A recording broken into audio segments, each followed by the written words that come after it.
नमस्कार दोस्तों, स्वागत करते हैं आप सभी का युवा शक्ति जी को इसमें। तो दोस्तों आज जो है कि बिहार पुलिस न्यू भर्ती परीक्षा 2025 के लिए आज एक प्रीवियस ईयर का क्वेश्चन पेपर लेके आए हुए हैं, जो कि 21/8/2024 को जो पेपर हुआ था उसी का ये बिल्कुल ओरिजिनल पेपर है। तो आप इस पे भरोसा कर सकते हैं। पूरा 1 से लेके 100 क्वेश्चन आपको दिखाने वाले हैं कि किस प्रकार से क्वेश्चन पूछा गया है। तो आप भी इसे शुरू से अंत तक सॉल्व कीजिएगा और लास्ट में ये भी देखिएगा कितने स्कोर कर पा रहे हैं। इसी से आपको पता चल जाएगा कि जो न्यू भर्ती आया हुआ है उसमें आप कितना स्कोर कर पाइएगा। तो चलिए शुरू करते हैं आज के इस सेशन को। आप सभी एक बार सेशन को लाइक कर दीजिएगा, जितने भी मेरे साथ में जुड़े हुए हैं, और जितने भी चैनल पर नए हैं चैनल को जरूर सब्सक्राइब करने घंटे को प्रेस कर लीजिएगा, ताकि बिहार पुलिस से संबंधित जब भी क्लास हो नोटिफिकेशन आपसी को प्राप्त हो सके। यहाँ हम हर सब्जेक्ट का आपको कंप्लीट तैयारी करवाएंगे और एप्लीकेशन पे भी क्लासेस आपका शुरू हो चुका है, कोर्सेस लॉन्च हो चुका है। तो जो भी एप्लीकेशन से जुड़ के क्लास करना चाहते हैं जाके ज्वाइन कर लीजिएगा। आप सभी आगे सारा प्रक्रिया भी बताएंगे आपको हम। आइए देखिए फर्स्ट क्वेश्चन, देखिए ये बिल्कुल ओरिजिनल ऑथेंटिक पेपर है। आज का फर्स्ट क्वेश्चन देखिए, पहला क्वेश्चन है कि सांभर झील ये किस राज्य में स्थित है। तो ये आपका राजस्थान राज्य में है। ऑप्शन में सी राइट आंसर हो जाएगा। ध्यान देंगे आप सभी। और ये खारे पानी की सबसे बड़ी झील है, याद रखिएगा, और ये स्थलबद्ध झील है। जबकि खारे पानी की सबसे बड़ी लेगून झील की बात किया जाए तो वो चिल्का झील उड़ीसा में है, और ये तटीय झील है चिल्का वाला। अगला क्वेश्चन देख लीजिएगा, NH44 किसको जोड़ती है। देखिए जो भी कोर्स को ज्वाइन करना चाहते हैं, एप्लीकेशन का लिंक डिस्क्रिप्शन में प्लस में कमेंट बॉक्स में पिन कर दिए हैं, तो वहां से एप्लीकेशन को डाउनलोड करके ज्वाइन कर लीजिएगा। वहां पर आपको ऑल सब्जेक्ट का तैयारी करवा रहे हैं और बिल्कुल मिनिमम फी में हम आपको तैयारी करवा रहे हैं। और वहां पर थ्योरी क्लास चलता है, प्लस में साथ में आपको प्रैक्टिस भी करवाया जाता है, और ऑनलाइन आपको टेस्ट भी मिलेगा उसमें। तो इसका राइट आंसर हो जाएगा श्रीनगर से कन्याकुमारी, याद रखिएगा। और ये सबसे आपका लंबा राष्ट्रीय राजमार्ग है। इसकी अगर लंबाई पूछा जाए तो 3745 किलोमीटर इसकी लंबाई है, और इसका पुराना नाम क्या था, NH7 इसका पुराना नाम था। तो ध्यान दीजिएगा आप सभी, इतना चीजें क्लियर है आपका। अगला है विश्व जनसंख्या दिवस कब मनाया जाता है। चलिए थोड़ा सा यहां पर ध्यान दीजिएगा। देखिए विश्व जनसंख्या दिवस की बात किया जाए तो 11 जुलाई को विश्व जनसंख्या दिवस मनाई जाती है। तो ऑप्शन में सी राइट आंसर हो जाएगा। 15 अगस्त को हम स्वतंत्रता दिवस मनाते हैं, 26 जनवरी को गणतंत्र दिवस मनाते हैं, और 2 अक्टूबर को महात्मा गांधी जी का जयंती मनाते हैं। हम सभी चीजें क्लियर हैं। अगला प्रश्न देखिए, दलाई लामा भारत कब आए थे। तो देखिए दलाई लामा जो है भारत आपका 1959 में आए थे। और ये कहां से आए थे दलाई लामा, तो तिब्बत वाला क्षेत्र से। कहां से, तिब्बत वाला क्षेत्र से। जब चीन तिब्बत पे अधिकार कर लिया था तब ये भारत आए थे। अगला क्वेश्चन देखिए, सबसे कम महिला साक्षरता दर वाला राज्य कौन सा है। तो सबसे कम महिला साक्षरता दर वाला राज्य आपका बिहार हो जाएगा। तो ऑप्शन में ए इसका करेक्ट आंसर होगा। अगर सबसे अधिक की बात किया जाए साक्षरता दर में तो वो केरल राज्य, याद रखिएगा आप सभी। सबसे कम साक्षरता दर कहाँ पे है, तो वो बिहार में, चाहे वो महिला हो या पुरुष हो। तो याद रखिएगा आप सभी। उत्तर प्रदेश में बात किया जाए तो उत्तर प्रदेश में 57.2% है। झारखंड में साक्षरता दर की बात किया जाए तो 55.4% महिलाओं का है। और वही राजस्थान में बात किया जाए तो राजस्थान में 52.1% है। ध्यान देंगे आप सभी। और बिहार में साक्षरता दर कितना है महिलाओं का, तो 51.5% है। तो इतना फैक्ट आप इससे संबंधित जरूर याद रखिएगा। इनमें से कौन 2024 में प्रोटेम स्पीकर बनाए गए थे। करंट से क्वेश्चन है, भर्तृहरि महताब को बनाए गए थे, याद रखिएगा सब। अगला है कि सबसे ज्यादा गरीब राज्य कौन सा है। तो सबसे ज्यादा गरीब जो है वो बिहार राज्य है। लगभग 33.76% यहाँ व्यक्ति क्या है, निर्धन यानी कि गरीब है। अगला क्वेश्चन देख लीजिएगा कि निम्न में से कौन शरीर का अंग या ग्रंथि शरीर के तापमान को नियंत्रित करने के लिए उत्तरदायित्व है। तो देखिए शरीर का जो तापमान होता है इसको नियंत्रित करने के लिए हाइपोथैलेमस होता है। हाइपोथैलेमस शरीर के तापमान को नियंत्रित करता है। पिट्यूटरी ग्रंथि सबसे छोटी ग्रंथि होता है जो मस्तिष्क में आपको देखने के लिए मिलता है। एड्रिनल को हम सभी लड़ो उड़ो हार्मोन कहते हैं। थायराइड ग्रंथि से थायरोक्सिन स्रावित होता है। थायराइड ग्रंथि से थायरोक्सिन हार्मोन स्रावित होता है। अगला है कि इनमें से कौन कालिदास द्वारा लिखित रचना नहीं है। देखिए कालिदास द्वारा लिखित रचना अभिज्ञान शाकुंतलम इसकी रचना है, रघुवंश भी इसी की रचना है, और मेघदूत भी इसी की रचना है। जबकि गीता की बात किया जाए तो गीता कालिदास की रचना नहीं है, याद रखिएगा। ये जो है आपका महिश्री व्यास का है, याद रखिएगा आप सभी। किसकी रचना है? महिश्री व्यास की रचना है आपका गीता, जिसे हम भगवत गीता के नाम से भी जानते हैं। अगला है प्रयाग प्रशस्ति किस भाषा में लिखा गया था? तो ये आपका संस्कृत भाषा में लिखा गया था। और ये किसके द्वारा लिखा गया है? हरिसेन के द्वारा लिखा गया है। हरिसेन किसका कवि था? समुद्रगुप्त का कवि था। तो ये फैक्ट पर ध्यान दीजिएगा, क्वेश्चन बन सकता है। समुद्रगुप्त का कवि था। अगला है भीमराव अंबेडकर का जन्म कब हुआ था? तो भीमराव अंबेडकर का जन्म 14 अप्रैल 1891 में मध्य प्रदेश में हुआ था।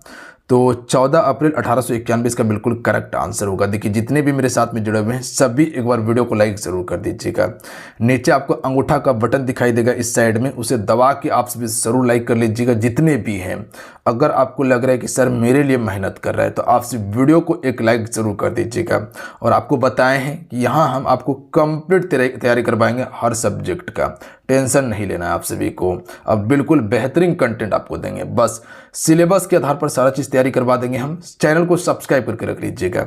इधर आपको व्हाइट कलर में एक सब्सक्राइब बटन दिखाई देगा, उसको दबा लीजिएगा और एक घंटी बनकर आएगा। जब दबाइएगा तो उसका ऑल नोटिफिकेशन को ऑन कर लीजिएगा घंटी पर दबा के। ऊपर में 2 एरो आएगा, उसको दबा लीजिएगा, तभी होगा फटाक से नोटिफिकेशन आपको मिल जाएगा जब भी क्लास होगा। अगला प्रश्न पर ध्यान दीजिएगा आप सभी। उपराष्ट्रपति को हटाने का प्रस्ताव कहां पेश किया जाता है? तो राइट आंसर होगा राज्यसभा में पेश किया जाता है। तो ऑप्शन नंबर क्या हो जाएगा? बी करेक्ट आंसर होगा। और इसकी चर्चा कहां पर किया गया है? अनुच्छेद 67 बी में इसकी चर्चा किया गया है। तो ध्यान देंगे आप सभी। अगला क्वेश्चन देख लीजिएगा। कोशिका का सिद्धांत किसने प्रतिपादित किया था? तो कोशिका का सिद्धांत जो दिया था स्लाइडेन और शवान ने दिया था। तो ऑप्शन नंबर क्या हो जाएगा? बी राइट आंसर हो जाएगा। और ये कोशिका सिद्धांत पेश कब किया गया था? 1939 में किया गया था, याद रखिएगा आप सभी। कोशिका का पिता किसे कहा जाता है? रॉबर्ट हुक को कहा जाता है। इसने मृत कोशिका का खोज किया था, जबकि ल्यूवेन हॉक ने जीवित कोशिका का खोज किया था, याद रखिएगा आप सभी। मृत कोशिका का रॉबर्ट हुक ने कब खोजा था? 1665 ईस्वी में। और मृत कोशिका का खोज कब किया गया था? 1665 में। किसने? रॉबर्ट हुक ने किया था। चीजें क्लियर हैं? अगला क्वेश्चन देख लीजिएगा। क्वेश्चन है कि राज्य चुनाव आयोग का उल्लेख संविधान के किस अनुच्छेद में है? तो राज्य चुनाव आयोग का उल्लेख जो है अनुच्छेद 243 के में किया गया है। तो ऑप्शन में बी राइट आंसर हो जाएगा। और भाग की बात किया जाए तो भाग 9 में इसकी चर्चा किया गया है राज्य चुनाव आयोग के बारे में। तो ऑप्शन में बी राइट आंसर होगा। अगला क्वेश्चन है कि 98वां ज्ञानपीठ पुरस्कार किसे मिला था? तो ये पुरस्कार दिया गया था आप सभी का गुलजार और राम भद्राचार्य को दिया गया था। तो ऑप्शन में ए और बी दोनों हो जाएगा, याद रखिएगा आप सभी। गुलजार जो है ये उर्दू से संबंधित था और राम भद्राचार्य संस्कृत से। अगला क्वेश्चन है कि बिहार में SC ST कल्याण विभाग के मंत्री कौन हैं? उस समय क्वेश्चन पूछा गया था, करंट से क्वेश्चन है। तो राइट आंसर हो जाएगा जनक राम, इसका बिल्कुल करेक्ट आंसर होगा, 2024 में था। अगला क्वेश्चन देख लीजिएगा। प्रथम चुनाव आयुक्त कौन थे? देखिए ये सभी चेंज होते रहता है, तो अपडेट होना होगा करंट अफेयर के साथ में। तो जब हम करंट अफेयर आपको पढ़ाएंगे तो चीज़ें क्लियर हो जाएगा, इसलिए ज़्यादा आपको करंट अफेयर पर अभी दिमाग नहीं लगाना है। प्रथम चुनाव आयुक्त कौन थे? सुकुमार सेन थे, याद रखिएगा, ये सभी क्वेश्चन पूछा जाता है, तो ध्यान देंगे आप सभी। अगला क्वेश्चन है कि यूनेस्को का मुख्यालय कहाँ है? देखिए यूनेस्को का मुख्यालय जो है ये पेरिस फ्रांस में स्थित है, याद रखिएगा आप सभी। और यूनेस्को की स्थापना कब हुआ था? 4 नवंबर 1946 को किया गया था। तो ये डेट याद रखिएगा, क्वेश्चन बन सकता है आपके पेपर में कि यूनेस्को की स्थापना कब हुआ था? 4 नवंबर 1946 को किया गया था। इसका पूरा नाम क्या है? United Nation Education Social and Culture Organization, इसका पूरा नाम है यूनेस्को का। ध्यान देंगे आप सभी। क्या बताएं यूनेस्को का पूरा नाम? United Nation Education Social and Culture Organization, इसका पूरा नाम होता है। अगला है मेक इन इंडिया की शुरुआत कब हुई थी?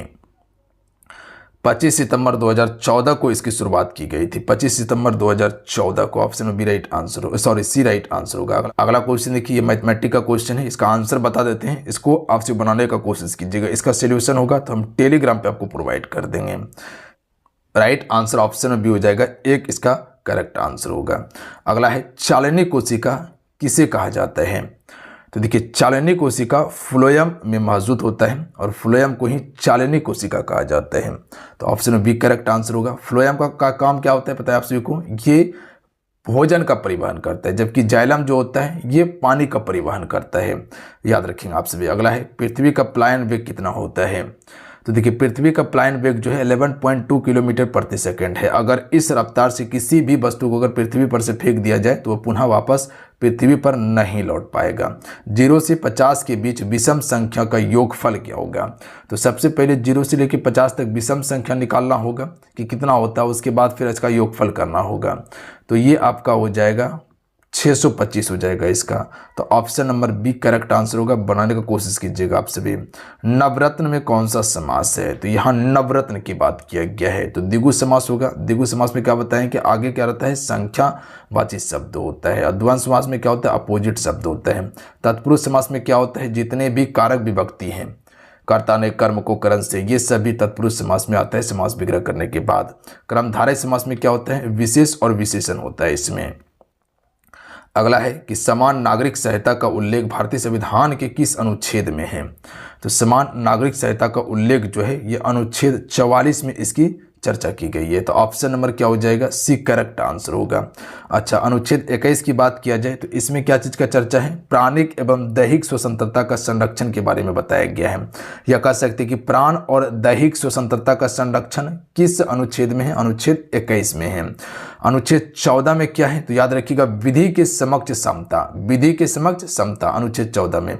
अनुच्छेद 356 में क्या है, राज्य में राष्ट्रपति शासन लागू करने से है।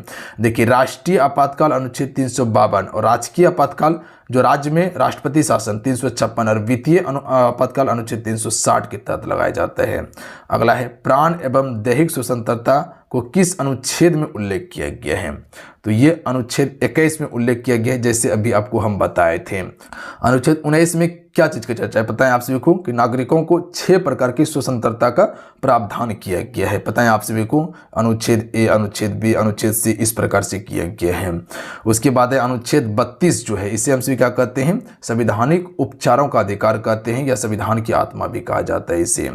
अगला क्वेश्चन देख लीजिएगा, एक पुस्तक, ये आपका मैथमेटिक का सवाल है, आंसर बताते हैं, बनाने का कोशिश कीजिएगा। 120 इसका बिल्कुल करेक्ट आंसर होगा। सॉल्यूशन चाहिए तो टेलीग्राम पे दे देंगे, टेलीग्राम का लिंक डिस्क्रिप्शन में दिया हुआ है, अन्यथा आप सभी युवा शक्ति बिहार सर्च कर लीजिएगा। युवा शक्ति बिहार सर्च कीजिएगा, आप सभी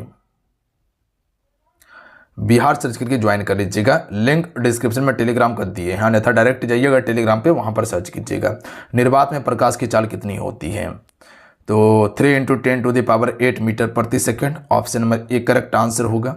अगला है कि 1942 में हजारीबाग जेल से कौन भाग गया था। तो हजारीबाग जेल से 1942 में जयप्रकाश नारायण भाग गए थे, याद रखिएगा। इसी के साथ में आपका योगेंद्र शुल्क था, साथ में सूर्य नारायण सिंह भी था, गुलाम प्रसाद भी था, शालिग्राम सिंह भी था, रामनाथ मिश्र भी था, जो कि दीवार छलंग के भाग गया था 1942 में। अगला है कि विश्व का सबसे बड़ा पशु मेला कौन सा है। तो सभी को पता होगा कि सोनपुर का सबसे बड़ा पशु मेला है और इसे हम सभी हरिहर मेला या हरिहर क्षेत्र के नाम से जानते हैं, सोनपुर वाला। Option number C right answer होगा। भीम बांध अभ्यारण्य किस जिले में है। तो देखिए भीम बांध अभ्यारण्य जो है ये बिहार के मुंगेर जिले में है। तो बिहार आपके लिए इंपॉर्टेंट है, बिहार पढ़ना होगा।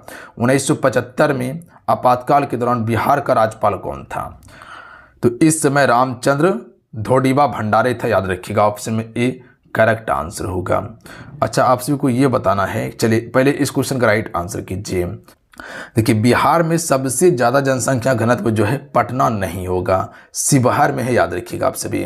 देखिए बिहार में जनसंख्या घनत्व जो है 1823 व्यक्ति प्रति वर्ग किलोमीटर है, जबकि शिवहर में बात किया जाए तो 1880 व्यक्ति प्रति वर्ग किलोमीटर है। आयोग के द्वारा यही क्वेश्चन आंसर लिया गया है, तो ध्यान दीजिएगा शिवहर होगा। गया में 883 व्यक्ति प्रति वर्ग किलोमीटर, नालंदा में 1222 व्यक्ति प्रति वर्ग किलोमीटर है। तो शिवहर करेक्ट आंसर होगा। अगला है यहाँ पर भी आपका जो कि मैथमेटिक का सवाल है, आंसर बताते हैं इसका 25 इसका करेक्ट आंसर होगा। सोल्यूशन के लिए टेलीग्राम ग्रुप ज्वाइन कर लीजिए आप सभी। यहाँ पर भी आपका मैथमेटिक का सवाल है, आंसर बता देते हैं 96 इसका करेक्ट आंसर होगा। ध्यान देंगे, समय बिल्कुल बर्बाद नहीं करेंगे आपका हम। इलेक्ट्रॉन की खोज किसने की थी? जे थॉमसन इसका बिल्कुल करेक्ट आंसर होगा, याद रखिएगा। जबकि न्यूट्रॉन की खोज की बात किया जाए तो जेम्स चैडविक ने न्यूट्रॉन की खोज किया था। अगला है जापान पर परमाणु बम किसने गिराया था? तो आपको पता है कि एक आपका 6 अगस्त 1945 को गिराया गया, 1945, और एक 9 अगस्त 1945 को। 6 अगस्त को हिरोशिमा पर गिराया गया था और 9 अगस्त को नागासाकी पर गिराया गया था। और ये सब गिराया गया था 1945 में यूएसए के द्वारा, संयुक्त राज्य अमेरिका के द्वारा गिराया गया था। ध्यान देंगे। न्यूनतम लिंगा अनुपात वाला राज्य कौन सा है? तो इसका correct answer option number D हो जाएगा। न्यूनतम लिंगा अनुपात वाला राज्य कौन सा है? तो राइट आंसर हो जाएगा हरियाणा। हरियाणा में सबसे कम लिंगानुपात है। सबसे ज़्यादा कहाँ पे है? केरल में सबसे ज़्यादा है लिंगानुपात। देखिए, हरियाणा में लिंगानुपात की बात किया जाए तो यहाँ पर मात्र में 879 पुरुष महिला 1000 पुरुष पर हैं। देखिए, हरियाणा की लिंगानुपात की बात किया जाए तो 1000 पुरुष पर मात्र में 879 महिला है, याद रखिएगा आप सभी। और वहीं बिहार की बात किया जाए तो 1000 पुरुष पर 918 महिला है। तो ये याद रखिएगा आपसे बिहार वाला। अगला है बाल गंगाधर तिलक का जन्म कब हुआ था? तो 23 जुलाई 1856 को महाराष्ट्र की रत्नागिरी में हुआ था। तो 23 जुलाई 1856 होगा महाराष्ट्र की रत्नागिरी में। तृतीय बौद्ध संगीति की अध्यक्षता किसने की थी? तो तृतीय बौद्ध संगीति 250 या 255 ईसा पूर्व में हुआ था, अशोक के शासनकाल में। तो याद रखिएगा, मोगलीपुत्र तिस्य इसका बिल्कुल करेक्ट आंसर होगा। ध्यान दीजिएगा, त्रिश्य भी कहा जाता है। और इसमें शासक कौन था? अशोक था। अगला क्वेश्चन देख लीजिएगा, राष्ट्रपति पर महाभियोग किस किस अनुच्छेद में बात किया गया है? देखिए, राष्ट्रपति पर महाभियोग लगाने का प्रक्रिया की बात ये आपका अनुच्छेद 61 में किया गया है। वही अनुच्छेद 52 की बात किया जाए तो ये कहता है कि भारत में क्या होगा? एक राष्ट्रपति होगा जो देश का एक सर्वोच्च नागरिक होगा। तो भारत में राष्ट्रपति की बात अनुच्छेद 52 में। अनुच्छेद 74 की बात किया जाए तो राष्ट्रपति की सहायता और सलाह के लिए मंत्रिपरिषद के गठन की चर्चा अनुच्छेद 74 में। अनुच्छेद 80 में क्या है? राज्यसभा की संरचना की बात करता है अनुच्छेद 80। बट महाभियोग की बात किया जाए तो 61। अगला प्रश्न पर ध्यान दीजिएगा आप सभी कि बंगाल विभाजन के समय हुआ था। तो देखिए, बंगाल विभाजन 1905 में लॉर्ड कर्जन के समय में हुआ था और इसी के विरोध में स्वदेशी आंदोलन भी चलाया गया था 1905 में। बंगाल विभाजन रद्द कब हो गया? 1911 में हुआ था, लॉर्ड हार्डिंग के समय में। अगला क्वेश्चन देखिए, इनमें से कौन सा टाइगर रिजर्व बिहार में है? तो बिहार में टाइगर रिजर्व जो है वाल्मीकि टाइगर रिजर्व बिहार में है। वाल्मीकि टाइगर रिजर्व जो है ये आपका पश्चिमी चंपारण में है। किस चंपारण में? पश्चिमी चंपारण में है, याद रखिएगा आप सभी। याद रहेगा आप सभी को, पश्चिमी चंपारण में है। पलामू कहाँ पे है? तो ये आपका झारखंड में पड़ता है पलामू। सिमलीपाल कहाँ पे है? उड़ीसा में है सिमलीपाल। और कन्हा टाइगर रिजर्व मध्य प्रदेश में, राजस्थान में, मध्य प्रदेश में। अगला क्वेश्चन है कि इनमें से कौन सोडियम नाइट्रेट का सूत्र है? तो सोडियम नाइट्रेट का सूत्र होता है NaNO3 होता है। तो NaNO3 ऑप्शन में भी करेक्ट आंसर होगा। अगला है कि इनमें से कौन बिहार का जिला है जो नेपाल से सीमा नहीं लगाता है? तो देखिए, नेपाल से सीमा जो नहीं लगाता है वो आपका हो जाएगा गोपालगंज का सीमा नेपाल से नहीं लगता है, जबकि मधुबनी, सुपौल और सीतामढ़ी ये सभी का सीमा लगता है। अगला है छक्का पंजा करना मुहावरे का सही अर्थ क्या होता है? तो इसका सही अर्थ होता है ऊंची हरकत से कार्य सिद्ध करना। ऊंची हरकत से कार्य को सिद्ध करना। तो ऑप्शन में भी राइट आंसर हो जाएगा। अगला है अन्वेषण का सही संधि विच्छेद क्या होगा? तो इसका संधि विच्छेद हो जाता है अनु प्लस एसन होता है। अनु प्लस एसन, याद रखिएगा ऑप्शन में डी वाला करेक्ट आंसर होगा। अनु प्लस एसन करेक्ट आंसर होगा। फाहियान किसके समय में भारत आया था? तो फाहियान जो आया था चीनी यात्री था। फाहियान क्या था? चीनी यात्री था। और ये गुप्त शासक के समय में आया था जो कि चंद्रगुप्त द्वितीय का नाम सुने हैं। चंद्रगुप्त द्वितीय के समय में आया था, ध्यान दीजिएगा आप सभी, याद रहेगा आप सभी को चंद्रगुप्त द्वितीय। अगला है जी का मान कितना होता है, तो देखिए जी का मान जो होता है 6.67 इंटू 10⁻11 न्यूटन मीटर स्क्वायर प्रति केजी स्क्वायर होता है आपका जी का मान। क्या बताएं कि 6.67 इंटू 10⁻ आपका -11 न्यूटन मीटर स्क्वायर प्रति केजी स्क्वायर होता है। तो ध्यान देंगे ऑप्शन नंबर बी इसका राइट आंसर होगा। अगला क्वेश्चन देख लीजिएगा, इब्न बतूता को दिल्ली का काजी किसे नियुक्त किया गया था, सॉरी किसने नियुक्त किया था? मोहम्मद बिन तुगलक ने। तो option number C correct answer होगा। और इब्न बतूता मोहम्मद बिन तुगलक के समय में ही भारत आया था, लगभग जो है कि 1333 आपका ईस्वी में आया था, याद रखिएगा आप सभी।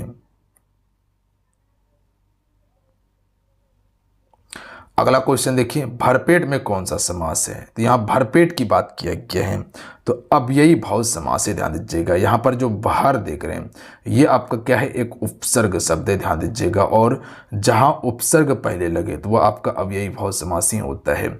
मांसपेशियों की अस्थियों से जोड़ने वाला उत्तक को क्या कहते हैं? देखिए मांसपेशी को जो अस्थि से जोड़ता है ना, इसे हम सभी कहते हैं टिंडन। तो इसे हम सभी टिंडन के नाम से जानते हैं। तो option number D correct answer हो जाएगा। अगला प्रश्न देखिएगा कि दस्तलेख संयुक्त सैन्य अभ्यास भारत और किस देश के बीच हुआ था? तो ये आपका भारत और उज्बेकिस्तान के बीच में हुआ था। तो ऑप्शन में बी इसका करेक्ट आंसर होगा। अगला क्वेश्चन देखिएगा, सिरका में कौन सा अम्ल पाया जाता है? तो देखिए सिरका में जो अम्ल पाया जाता है वो आपका एसिटिक अम्ल पाया जाता है। तो ऑप्शन नंबर इसका डी करेक्ट आंसर होगा। लगभग जो है कि देखिएगा तो सिरका में 5 से लेकर 8% तक आपको एसिटिक अम्ल का विलयन सिरका में देखने के लिए मिलता है। अगला है सुबेरिन पौधे के किस भाग में पाया जाता है? परडर्मम या छाल में पाया जाता है। अगला प्रश्न देख लीजिएगा। अगला है कि ऊष्मागतिकी का प्रथम नियम जिस संरक्षण के नियम ऊपर आधारित है वह है। तो ये आपका जो है कि ऊर्जा संरक्षण के नियम पर आधारित है, ध्यान दीजिएगा आप सभी। अगला प्रश्न देख लीजिएगा, भारत का सबसे बड़ा पुल धौलिया सदिया किस नदी पर है? तो देखिए धौलिया सदिया जो है ये आपका ब्रह्मपुत्र की सहायक नदी लोहित पे है। तो ये आपका लोहित नदी पर है और ये आपका ब्रह्मपुत्र की सहायक नदी है लोहित। अगला है मुद्रास्फीति में क्या होता है? तो देखिए मुद्रास्फीति में जो होता है मुद्रा का मूल्य घटता है तथा सामान की कीमत बढ़ जाती है, यानी कि मुद्रा की मूल्य घटता है और सामान की कीमत बढ़ती है। तो ऑप्शन में ए इसका राइट आंसर होगा।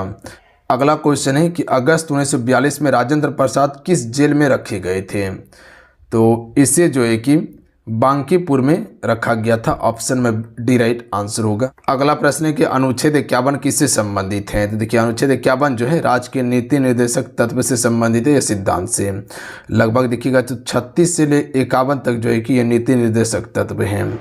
अगला क्वेश्चन देखिए, कोसी नदी की लंबाई तो 730 किलोमीटर इसकी लंबाई है। अगला प्रश्न है कि विष्णुपद मंदिर बिहार के किस जिले में है? तो देखिए विष्णुपद मंदिर जो है बिहार के गया जिले में है। तो बी राइट आंसर होगा। विक्रमशिला नालंदा विश्वविद्यालय किस राज्य में स्थित है? तो बिहार राज्य में स्थित है। अगला प्रश्न देखिए, भारत का प्रथम गृह मंत्री कौन था? भारत का प्रथम गृह मंत्री था सरदार वल्लभ भाई पटेल। अगला क्वेश्चन है कि प्रति व्यक्ति आय का प्रतिपादन किसने किया था? दादा भाई नौरोजी के द्वारा किया गया था। तो बी राइट आंसर होगा। डेयरी, मत्स्य पालन और कृषि क्षेत्र डैश के अंतर्गत आता है, यानी कि ये किसके अंतर्गत आता है? तो ये आपका प्राथमिक क्षेत्र के अंतर्गत आता है, ध्यान दीजिएगा आप सभी। अगला है अर्थशास्त्र के लेखक कौन है? तो राइट आंसर होगा कौटिल्य चाणक्य था। मेगास्थनीज ने इंडिका नामक पुस्तक की रचना की थी। विश्व जल संरक्षण दिवस कब मनाया जाता है?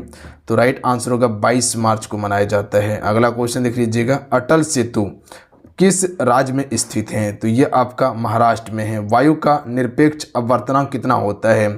तो ये आपका 1.0003 होता है, ध्यान दीजिएगा आप सभी। ताजमहल का निर्माण किसने करवाया था? बिल्कुल आसान क्वेश्चन है, शाहजहां ने।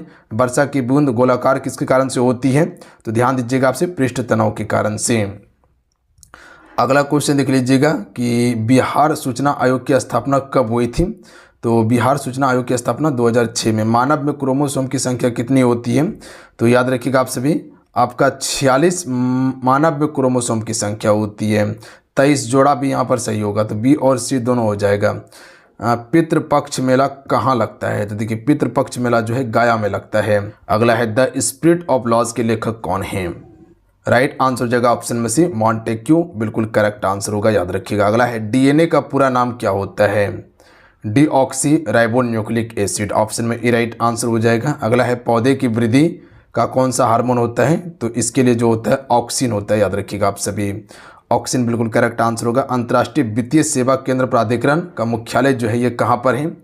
तो इसका मुख्यालय गुजरात राज्य में स्थित है, ध्यान दीजिएगा आप सभी। रक्तचाप को नियंत्रित करने वाली ग्रंथि कौन सी है? राइट आंसर हो जाएगा एड्रीनल ग्रंथि हो जाएगा। एड्रीनल ग्रंथि इसका बिल्कुल करेक्ट आंसर होगा। अगला है भारत में किस प्रकार की शासन व्यवस्था है? तो भारत में शासन व्यवस्था जो है ये आपका संघीय शासन व्यवस्था है। भारत में चांदी का सबसे अधिक उत्पादन किस राज्य में होता है? तो राइट आंसर हो जाएगा राजस्थान राज्य में। अगला है हिंदू पॉलिटी नामक पुस्तक के लेखक कौन था? तो हिंदू पॉलिटी नामक पुस्तक के लेखक जो है ये आपका केपी जायसवाल था, याद रखिएगा आप सभी, केपी जायसवाल। अगला है 1919 से 20 में दरभंगा में किसान आंदोलन का नेतृत्व किसने किया था? तो राइट आंसर हो जाएगा ऑप्शन में भी स्वामी विद्यानंद ने किया था, याद रखिएगा। अगला है सुरेंद्र किशोर को पद्मश्री पुरस्कार किस क्षेत्र में मिला था? तो ये आपका पत्रकारिता में मिला था। अगला है भारत के कोविड-19 का सबसे पहला केस कहाँ दर्ज किया गया था? तो ये आपका केरल राज्य में दर्ज किया गया था कोविड-19 का। अगला है कि भारत में पुनर्जागरण का जनक किसे कहा जाता है? तो राइट आंसर हो जाएगा राजा राम मोहन राय को। अगला है कि लेंस बनाने में किसका प्रयोग नहीं किया जा सकता? देखिए लेंस बनाने के लिए कांच से ही लेंस को बनाया जाता है, पता है आप सभी को। तो यहाँ पर नहीं होगा, ध्यान दीजिएगा। प्लास्टिक सिलिकॉन से नहीं होगा। यहाँ पर लेंस बनाने के लिए किसका उपयोग किया जाता है? तो वो कांच का उपयोग किया जाता है, ये सही आंसर होगा। लोकसभा के अध्यक्ष को कौन पद से हटाता है? तो लोकसभा के सदस्य ही हटा सकता है, तो option number C right answer होगा। भारत के चुनाव आयोग का उल्लेख संविधान के किस अनुच्छेद में है? तो ये अनुच्छेद 324 में किया गया है, तो याद रखिएगा आप सभी। भूतकाल के कितने भेद हैं? तो देखिए भूतकाल के 6 भेद होते हैं, याद रखिएगा आप सभी। कितना? 6 भेद। कौन कौन सा? एक समान भूत, आचरण भूत, पूर्ण भूत, अपूर्ण भूत, संदिग्ध भूत और हेता हेतु मद भूत होता है। तो 6 होता है। राष्ट्रपति द्वारा संविधान के किस अनुच्छेद के अंतर्गत अध्यादेश जारी किया जा सकता है? तो राइट आंसर होगा अनुच्छेद 123 के तहत, ऑप्शन में ए राइट आंसर होगा।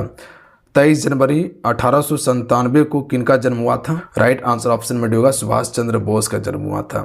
पौधे में गैसों का आदान प्रदान किसके द्वारा होता है? तो ये आपका रंध्र के द्वारा होता है, जिसे हम सभी अस्थेमेटा के नाम से जानते हैं। अगला है श्रीनगर किस नदी के किनारे स्थित है? तो ये आपका झेलम नदी के तट पर स्थित है श्रीनगर। तो चलिए आज कितना ही। आज के इस सेशन में हम आपको 100 क्वेश्चन दिखाए हैं, ध्यान दीजिएगा। इसमें आपका इंग्लिश का पोर्शन छूट गया है, ठीक है। जो आपका इंग्लिश का पोर्शन था ये छूट गया है, तो हम कोशिश करेंगे कि इसको टेलीग्राम पे आपको डाल दें, ठीक है। तो आपसे जाकर टेलीग्राम से देख लीजिएगा, मैथ का सोल्यूशन और इंग्लिश वाला सेक्शन आंसर के साथ में हम दे देंगे, तो जाके देख लीजिएगा। होगा तो इसका PDF ही हम टेलीग्राम पे आपको प्रोवाइड कर देंगे, तो जाके वहाँ से देख लीजिएगा आप सभी, ठीक है। आपका इंग्लिश वाला सेक्शन इसमें छूट गया है शायद मेरे ख्याल से। अच्छा कोई बात नहीं है, हम वो आपको दिलवा देंगे, तो आप सभी एक बार चेक कर लीजिएगा। तो मिलते हैं। जय हिंद, वंदे मातरम। ध्यान रखिएगा, पढ़ाई करते रहिएगा। सभी एक बार सेशन को लाइक करके शेयर जरूर कर दीजिएगा आप सभी। जय हिंद।